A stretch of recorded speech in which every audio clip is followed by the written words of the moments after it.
All right, this is video number 28 in the continuing lecture series.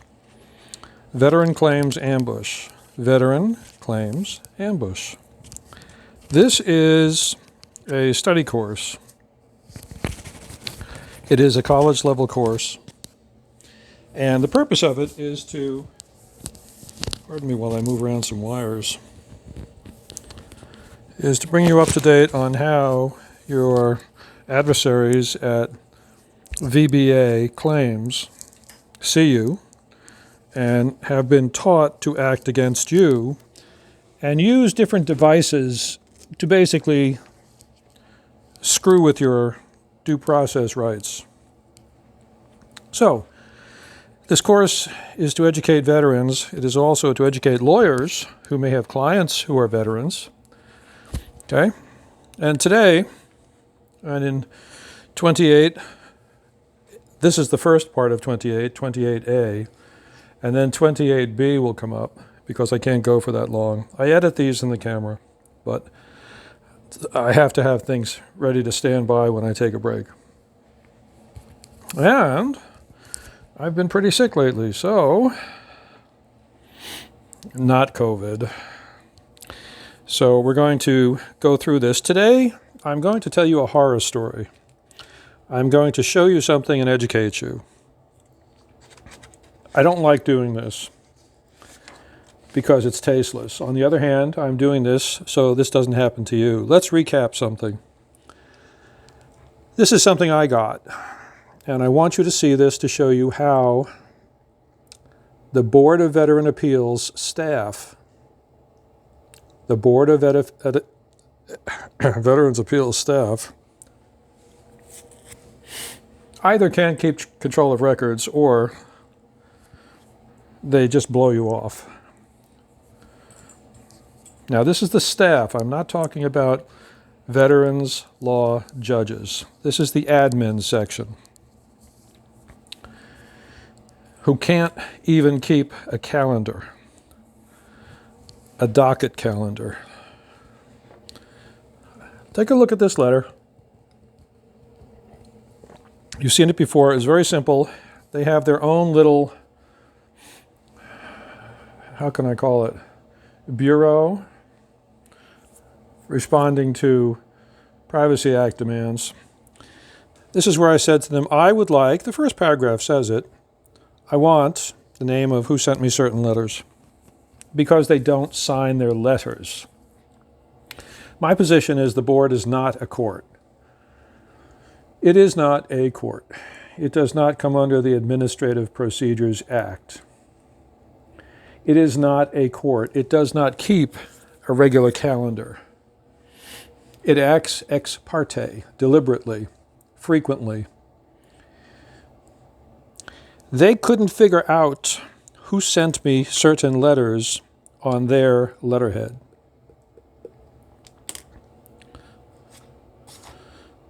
Yes, they could, but they wouldn't. So they refused it. We exhausted our search. This is a denial. They didn't exhaust any search. If I could depose them, it would turn out there was no search. Okay, this is called flavor. This is what these people are like. They'll do it to me, they'll do it to you. This is from lesson 1. Brief refresher. You must, if you haven't already, get up my letter opener here to point.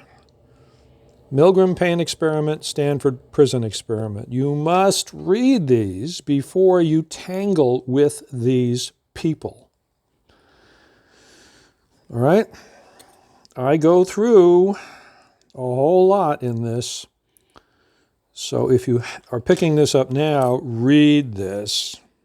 Stop the screen. You're reading it on your phone. Read this. Okay, this is important. I want to give you a critical review of a medical article. This medical article represents outstanding medical scholarship. Why do I say that? Because it is published to the world. It's not just that these 3 PhDs, psychologists with PhDs. These are not therapists. These are the real deal.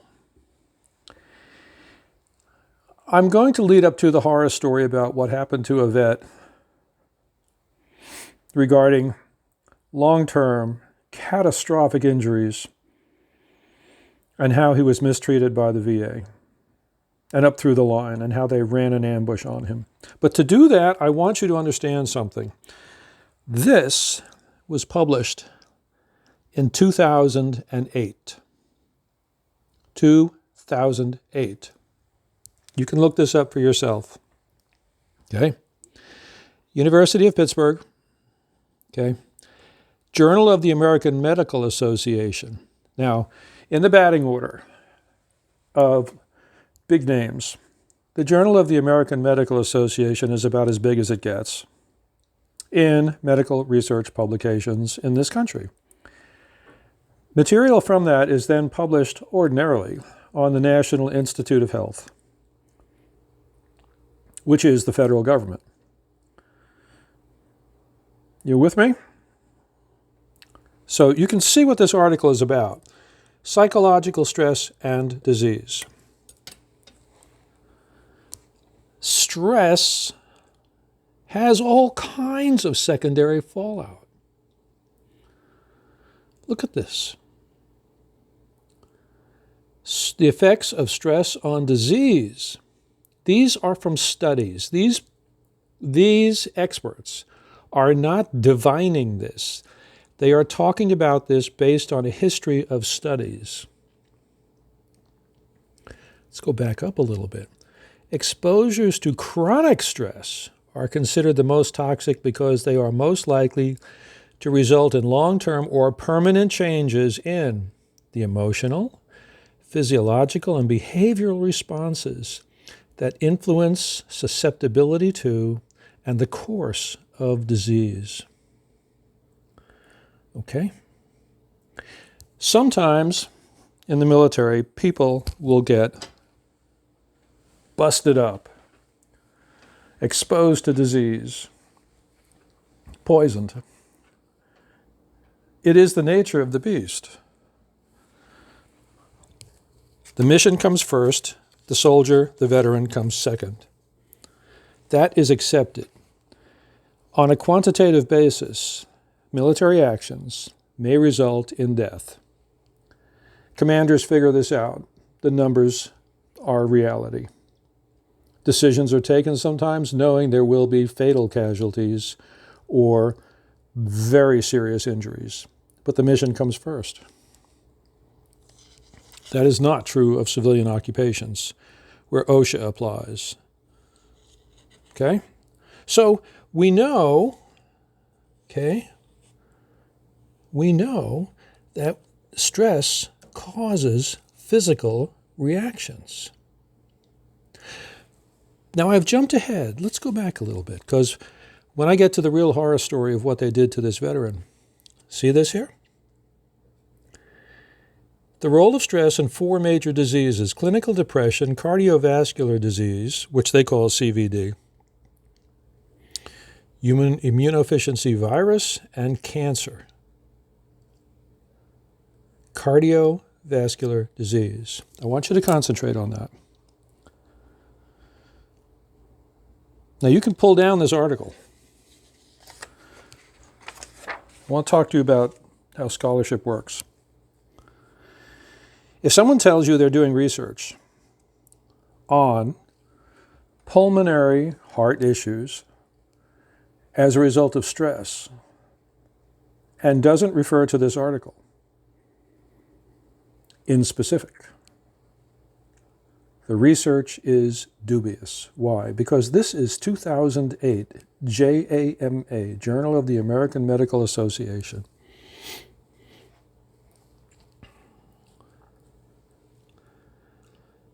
So we go down through the article. Does stress cause disease? Well, if you want to do a test, can you put people under stress to see what happens to them? for a medical test? The answer is that's unethical. But what you can do is you can study people who have certain diseases. Look at this: stress and cardiovascular disease. Experimental work with animals provides strong support for a stress-elicited increase in coronary artery disease, with indication that the effects of stress are mediated by protracted SAM activation, if that happens. See that reference? You're going to see more of it in a minute. Let me explain. First of all, when you have biology and chemistry put together, and you're looking for some kind of physiological reaction, the first thing you test on to see real reactions are animals.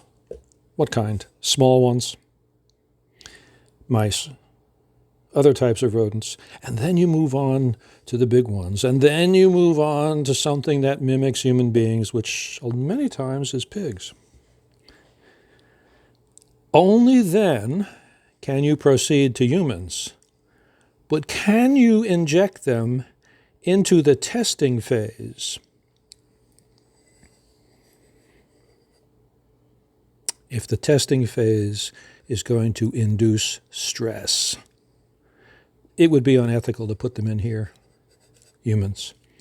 So what you end up doing is you end up progressing from here to humans.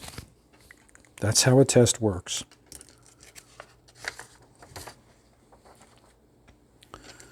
And that's what they are talking about. All right?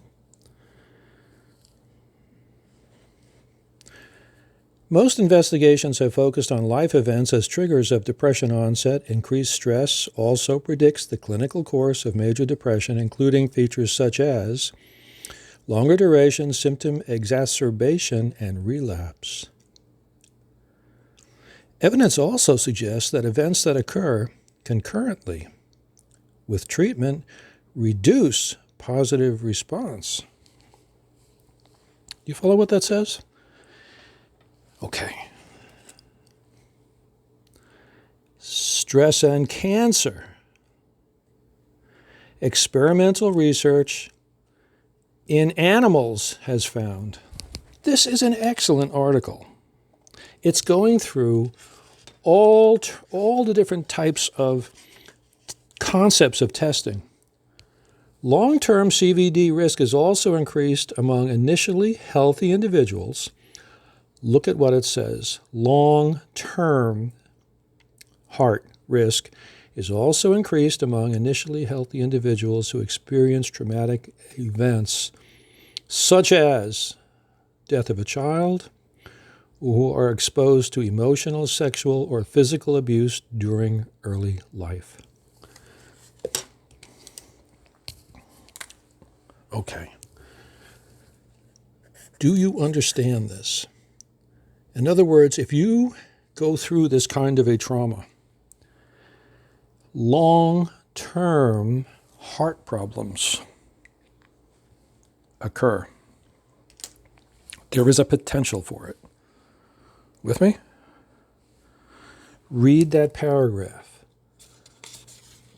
Okay. Stress can cause long later heart effects. Now, when you write a research article, this is what matters. This is what is called authoritative citations. Look at some of the credentials of these people. Okay? Look at where they publish. Oxford University Press, New England Journal of Medicine, which is basically dominated by Harvard. I could go on and on. Do you see 24 items listed here? Okay?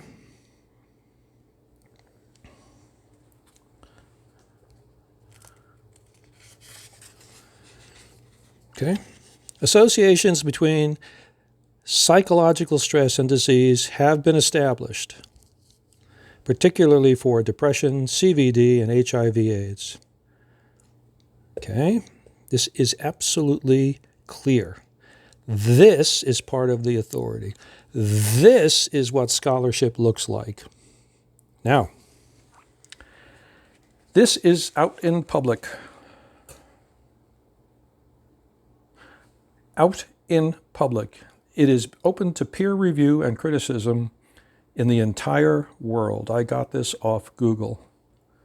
I have used this to critique an article to show you how medical research is done, where it can be published, Journal of the American Medical Association, open to the world. And it has not been retracted. When you go to the VA and you file a claim, I've gone through this before, you file a claim, you must reinvent the wheel. Do you think